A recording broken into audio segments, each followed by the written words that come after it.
Meet the Maisters. This is one of the activities, NPCs, characters that you would want to meet and immediately start interacting with as soon as you meet them on Dragon's Dogma 2, on your journey for Dragon's Dogma 2. So far we have confirmation that there's going to be 10 vocations in total on the game. We do not know if there's going to be any more. I do not think that's the case, although there's a little bit of a speculation depending on different characters that we have seen on trailer using different weapons that have not been showcased by any character as of now. That being said, your Maisters are going to be one of the most important characters that you're going to meet in the entirety of the game. These guys are the Maisters of Vocations. Every time that you meet them, you're going to raise up the maximum level of your vocations with them. They are not only going to teach you new skills for your vocations, but they are also going to teach you how to use new vocations. That being said, whenever you meet them, you have to compel yourself to actually gain affinity with them. That means that you're probably going to have to make some quests for them. The more fun that you are with them, the more that you follow their quest lines, they are going to show you new skills. The final skills for the different vocations that you have for your character, but also for different characters. Now, as of now, we know, for example, that there's 3 of them on the game. We know 3 of them. Thanks to the official website, we have Leonard, this guy. This is a fighter, master, and swordsman who has long served the fortress village of Mel. With his exceptional swordsmanship and leadership skills, he has held the forts and protected the land from the dragon. Though already retired, his skills show no signs of waning. This is the fighter vocation Maester. With this guy, you're going to be able to improve your fighter. And then we have a very interesting one that everyone is going to love, of course. Sigurd. Sigurd is one of the most interesting vocations Maesters. He's the Mystic Spearhand Maester. He hunts dragons for his own personal reasons. He's a quiet man with an inquisitive mind, and he constantly trains to improve his fighting skills and unique style. He's obsessed with the extermination of dragonkind and wanders the world in pursuit of dragons. Not only is he seems to be like an interesting character, but he's also the maester of one of the most interesting vocations in the game, which is the Mystic Knight.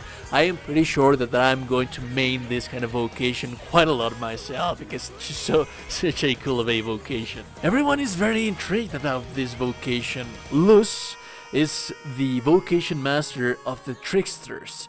Out of fear for her life over speaking out against the false reason taking the throne, she is currently in hiding.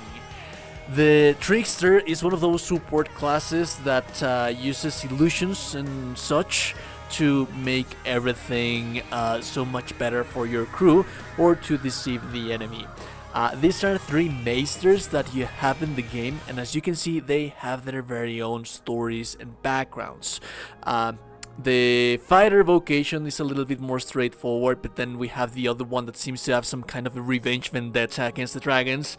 And then we have Luz, which is probably a maester that you're going to have to find, and there's going to be a lot of conspiracy, which there's a lot of conspiracy on the game on itself, by itself. These are 3 of the maesters that we know that are so far in the game. You have to find them, you have to train with them, you have to follow their quest lines for you to improve the vocation and even unlocking vocations. I also told you that this is one of the most interesting and most important aspects of the game that you should be doing as soon as you begin Dragon's Dogma, and the reason for that is very simple. On Dragon's Dogma, the original Dragon's Dogma 2012, you could share some skills for the vocations to make them better. So for example, you have the Strider that would be functioning like kind of a thief or an archer from this game. The Strider would have 1,000 or 100 kisses. That would be one of the most amazing skills for that specific vocation. If you were to be using the Assassin, which was also a character that would be available to use daggers, then you could carry over that vocation skill onward to the next one, meaning that you didn't have to unlock that many skills for that one vocation because of that. That is not going to be that much the case in Dragon's Dogma 2, because it seems that vocations no longer have multi-weapons. not that much on a first sense. So for example, an archer, it's just going to be that. An archer is going to be able to use a bow. The magic archer is no longer going to be allowed to use daggers. It's only going to be the magic bow. So its vocation is a little bit more streamlined into their own base weapons. However, the system from Dragon's Dogma, original Dragon's Dogma from 2012, it still exists on Dragon's Dogma 2, and we know that thanks to the Warfare vocation. The Warfare is a vocation exclusive to the Arisen. The Warfare is a new vocation exclusive to the Arisen that can use every weapon and learn different skills from each vocation by using diverse weapons. The Warfare can respond to any situation and create combos that cross vocational boundaries. The Warfare's lower base stats require them to utilize the situational strengths of different weapons types to be on par with other vocations with specialized strength. It has been said by Itsuno on different interviews that for you to be able to properly use this guy, you have to learn the vocations of everything else first. Because yes, the Warfare is a vocation that is going to allow you to use the weapons, the skills for different vocations, but you're not going to unlock them by using this guy. They are going to transfer from different vocations towards this guy. So it is going to be especially most important for characters, for people that want to use the Warfare, to find the different vocation Maisters, because you want to max them out as much as possible if you want to have the full capabilities and potential of the Warfare. So yes, it is most important for the Warfares, the Warfare mains, to increase the affinity of the vocation Maisters, but it's also important for everyone else, because at the end of the day, who doesn't want to try different vocations? And if the stat growth system works as we think that it will work in Dragon's Dogma 2, that it's going to be based on vocation, no longer on leveling for that vocation, then trying out as many vocations as possible is just going to be endless amounts of fun.